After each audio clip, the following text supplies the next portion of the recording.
నమస్కారం news bulletin కి స్వాగతం. నా పేరు సుమలత. వార్తల్లో ముందుగా హెడ్లైన్స్.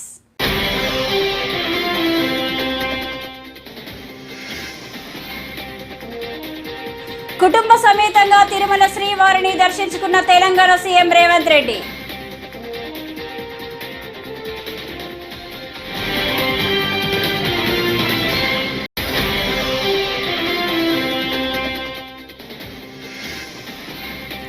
ఈవీఎం ధ్వంసంపై ఈసీ సీరియస్. పిన్నెల్లి కోసం పోలీసుల గాలింపు.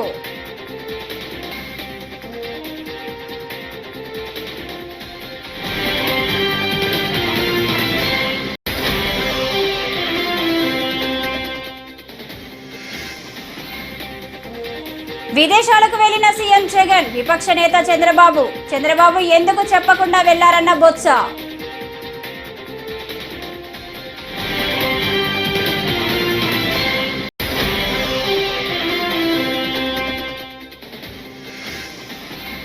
ఆంధ్రప్రదేశ్లో ఎన్డీఏ కూటమిదే గెలుపని సర్వేలన్నీ చెబుతున్నాయని గంటా శ్రీనివాసరావు ధీమా వ్యక్తం.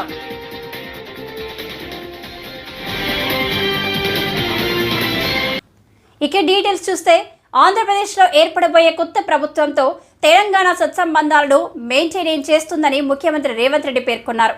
కొత్త ప్రభుత్వం ఏర్పడ్డాక ఏపీ ముఖ్యమంత్రిని కలుసుకుంటారని వివరించారు. రెండు రాష్ట్రాల మధ్య నెలకొన్న సమస్యలను సమస్యపూర్వకంగా పరిష్కరించుకుంటామని చెప్పారు. బుధవారం తెలంగాణ ముఖ్యమంత్రి రేవంత్ రెడ్డి కుటుంబ సమేతంగా తిరుమల శ్రీవారిని దర్శించుకున్నారు. అనంతరం ఆలయ వెలుపల మీడియాతో మాట్లాడుతూ, ముఖ్యమంత్రిగా బాధ్యతలు చేపట్టిన నాటి నుంచి తిరుమల శ్రీవారిని దర్శించుకోవడానికి ప్రయత్నించినా కుదరలేదని చెప్పారు. కొత్త బాధ్యతలు, స్థానిక పరిపాలన అంశాలతో వీలు చిక్కలేదన్నారు.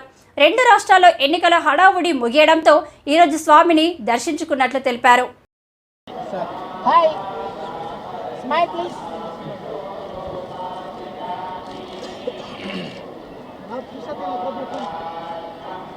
Sir. Sir. స్వామివారి భక్తులందరికీ శుభాకాంక్షలు. తెలంగాణ రాష్ట్ర ప్రభుత్వం ఏర్పడిన తర్వాత స్వామివారి దర్శనం చేసుకోవాలని ప్రయత్నం చేసిన ఎన్నికలు, స్థానిక పరిపాలనలో కాస్త సమయం దొరకకపోవడం వల్ల ఈరోజు స్వామివారిని దర్శించుకున్నాం. రెండు రాష్ట్రాల సత్సంబంధాలు కొనసాగాలని, రెండు రాష్ట్రాల అభివృద్ధి పదం వైపు నడవాలని ఆంధ్రప్రదేశ్లో ఏర్పడబోయే ప్రభుత్వము పోలింగ్ బూత్లోకి ప్రవేశించి ఈవీఎంను ధ్వంసం చేసిన ఘటనపై ఎన్నికల సంఘం సీరియస్గా స్పందించింది.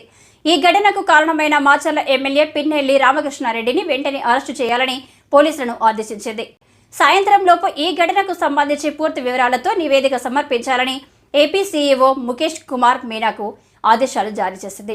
ఈవీఎం ధ్వంసం ఘటనపై టీడీపీ నేత నారా లోకేష్ పెట్టిన ట్వీట్ను ఇందులో ప్రస్తావించింది. ఎన్నికల సంఘం ఆదేశాలతో రంగంలోకి దిగిన పోలీసులు పిన్నెల్లి రామకృష్ణారెడ్డి కోసం విస్తృతంగా గాలింపు చర్యలు చేపట్టారు. ఆయన హైదరాబాద్కు వెళ్లారనే సమాచారంతో ఏపీ టాస్క్ ఫోర్స్ బృందం 1 తెలంగాణకు చేరుకుంది. హైదరాబాద్లో స్థానిక పోలీసులతో కలిసి పలు చోట్ల సోదాలు నిర్వహిస్తుంది.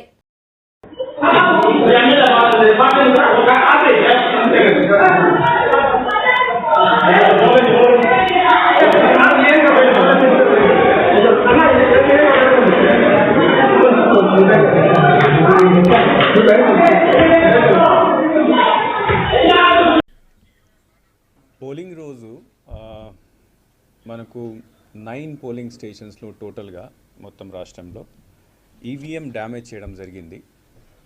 కొంతమంది బయట నుంచి వచ్చి అక్కడ లోపల వెళ్ళి ది మిస్హ్యాండిల్డ్ ద ఈవీఎంస్, కింద పడేశారు, కొట్టేశారు, డ్యామేజ్ చేశారు.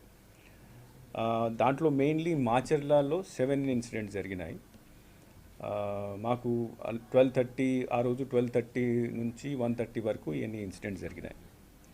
దాంట్లో ఒక ఇన్సిడెంట్లో పోలింగ్ స్టేషన్ నెంబర్ 202లో, తర్వాత మిగతా అన్ని పోలింగ్ స్టేషన్ సంబంధించి మనము సీసీ కెమెరాస్ అక్కడ పెట్టడం జరిగింది. ఆ రోజు బెల్ ఇంజనీర్ వచ్చి ఇవన్నీ పోలింగ్ స్టేషన్లో చూసేసి అక్కడ డేటా భద్రంగా ఉంది, సెక్యూర్ ఉంది కాబట్టి అక్కడ పోలింగ్ కంటిన్యూ చేయడం జరిగింది. ఏపీ మంత్రి బొత్స సత్యనారాయణ మీడియాతో చిట్ చాట్ నిర్వహించారు. ఈ సందర్భంగా ఆయన మాట్లాడుతూ, అధికార విపక్ష నేతలు విదేశాల బాట పట్టడంపై స్పందించారు. చంద్రబాబు ఎక్కడికి వెళ్తున్నాడో చెప్పారా అని ప్రశ్నించారు. చంద్రబాబు ఎందుకు చెప్పకుండా వెళ్లారు, చెబితే వచ్చే ఇబ్బంది ఏంటి అని ఆశ్చర్యం వ్యక్తం చేశారు.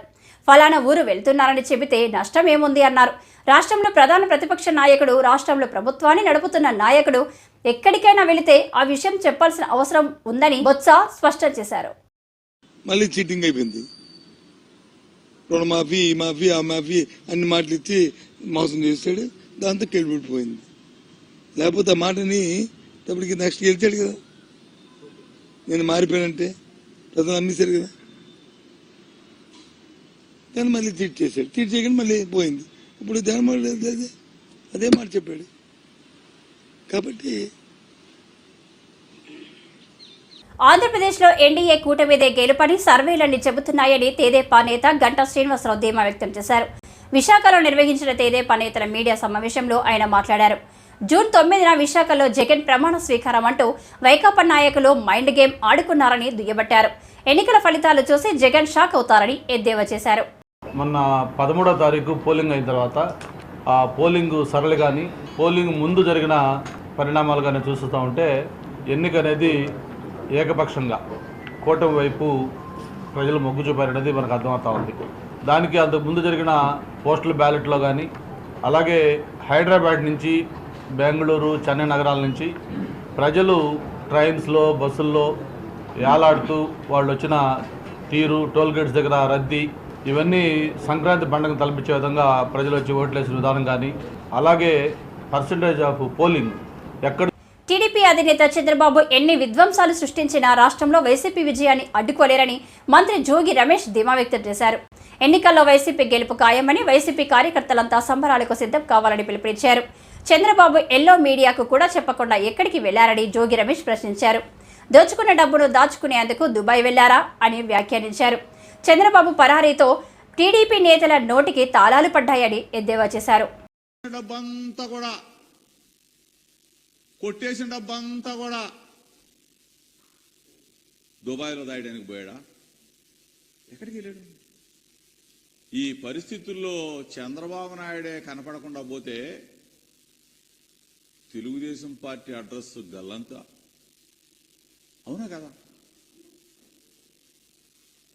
తెలుగుదేశం పార్టీ అడ్రస్ గల్లంతు, తెలుగుదేశం పార్టీ నాయకుల నోటికి తాళాలు. జూన్ 9న విశాఖలో జగన్ ప్రమాణ స్వీకారం ఉంటుందన్న మంత్రి బొత్స సత్యనారాయణ వ్యాఖ్యలపై నరసాపురం ఎంపీ రఘురామకృష్ణరాజు వ్యంగ్యాస్త్రాలు సంధించారు. విజయనగరంలోని పైడితల్లి అమ్మవారిని దర్శించుకున్న రఘురామ ఆ తర్వాత మాజీ మంత్రి అశోక్ గజపతిరాజును మర్యాదపూర్వకంగా కలిశారు. రాష్ట్రంలో బోలెడు సమస్యలున్నాయని, జగన్ దిగిపోవడమే వాటన్నిటికీ పరిష్కారమని అన్నారు. బంగారు లాంటి రాష్ట్రాన్ని కుక్కలు చెప్పిన విస్తరి చేశాడు ఇతను. అవన్నీ మళ్ళీ అతుకులేసుకుంటూ ఒక పక్క అమరావతిని పునర్నిర్మించాలి, పోలవరం మళ్ళీ రీస్టార్ట్ చేయాలి. 5 సంవత్సరాలు ఎక్కడేసిన గొంగలు అక్కడే ఉంది.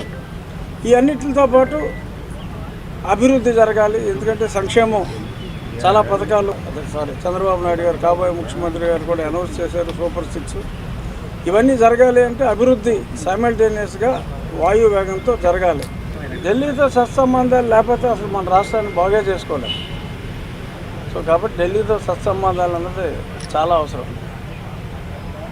అందులో నాకు ఏదో నరసింహస్వామి ఆవిర్భవించిన చతుర్దశి తిథి స్వాతి నక్షత్రం ఒకే రోజు వచ్చిన ప్రత్యేకమైన సందర్భాన్ని పురస్కరించుకొని సింహాచల క్షేత్రంలో స్వాతి హోమం, నరసింహ జయంతి వేడుక ఘనంగా జరిగింది. ప్రతి నెల స్వాతి నక్షత్రం రోజు నరసింహ హోమం ఆర్జిత సేవగా నిర్వహించడం ఆచారం. ఈసారి స్వామివారి జయంతి కూడా కలిసి రావడంతో ఈ ఉత్సవాన్ని మరింత వైభవంగా నిర్వహించాలని సంకల్పించిన అధికారులు ముందుగా వేసుకున్న ప్రణాళిక ప్రకారం అత్యంత ఘనంగా జరిపించారు.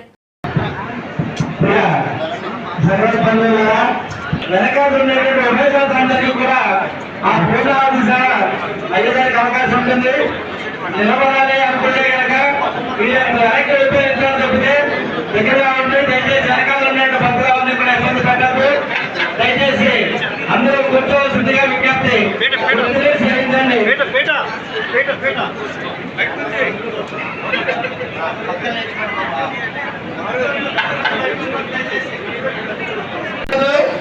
పూర్ణావతి కార్యక్రమం జరుగుతుంది. దయచేసి అందరూ కూడా బయటకు వచ్చి తిరుపతి తాతయ్య గుంట గంగ జాతర బుధవారం ఉదయం అమ్మవారి చెంప నరకడంతో ముగిసింది. 7 రోజులుగా భక్తులు వివిధ రకాల వేషాలతో అమ్మవారికి మొక్కులు చెల్లించుకున్నారు. ఉమ్మడి చిత్తూరు జిల్లాతో పాటు కడప, ఇతర ప్రాంతాల నుంచి వచ్చిన భక్తులు తరలివచ్చారు. ఇవాళ ఉదయం పేరంటాల వేషం వేసుకున్న కైకాల కులస్తుల అమ్మవారి ఆలయానికి చేరుకున్నారు. భక్తుల సమక్షంలో అమ్మవారి చెంప నరికి జాతర ప్రక్రియను ముగించారు.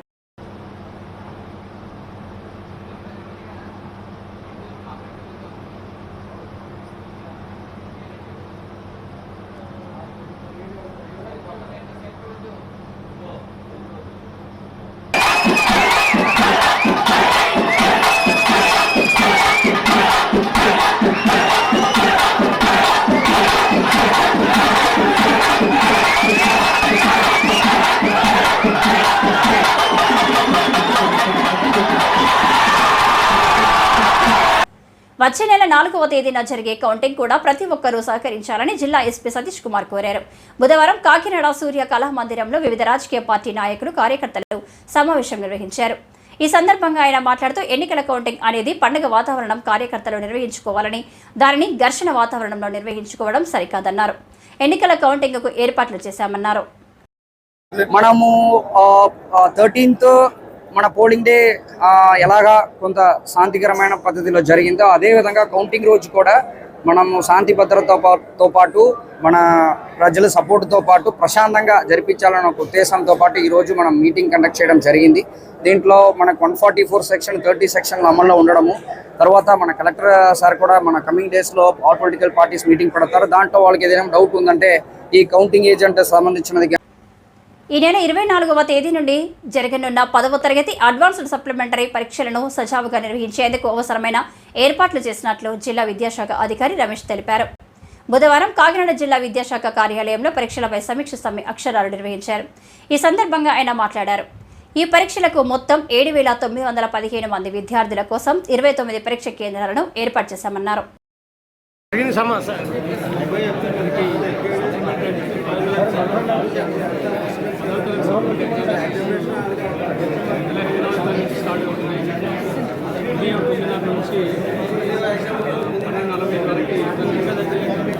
కూడా 8:45 కల్లా నుంచి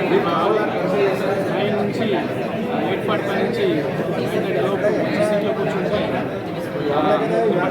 చూసుకోవాలి. కాబట్టి విద్యార్థులు కూడా హాల్ టికెట్ వచ్చిందో జాబ్ చూసుకోండి. అట్లాగే పాలకొల్లు పురపాలక సంఘానికి చెందిన దుకాణాల అద్దెతో పాటు అధిక వడ్డీ కలిపి వేలాది రూపాయలు చెల్లించాలని, లేకపోతే తాళాలు వేస్తామని పురపాలక ఉద్యోగులు బెదిరిస్తున్నారని ఆ దుకాణదారులు బుధవారం ఎమ్మెల్యే నిమ్మల రామానాయుడు దృష్టికి తీసుకువచ్చారు. దీనిపై ఎమ్మెల్యే స్థానిక మున్సిపల్ కమిషనర్తో ఫోన్లో మాట్లాడారు.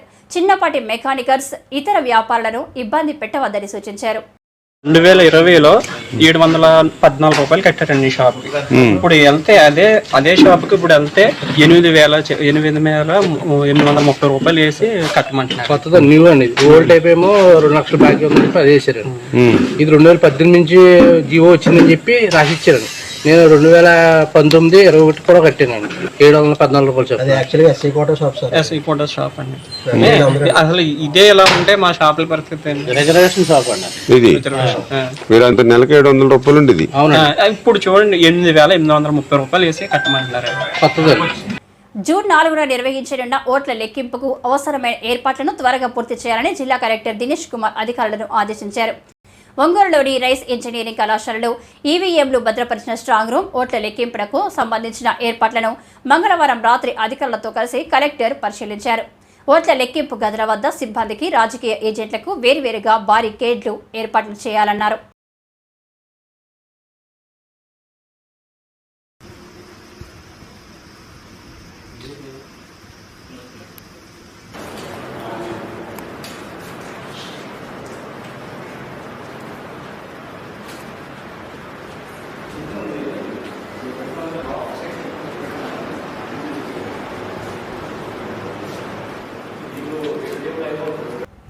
ఈ వార్తలు ఇంతటితో సమాప్తం. నమస్కారం.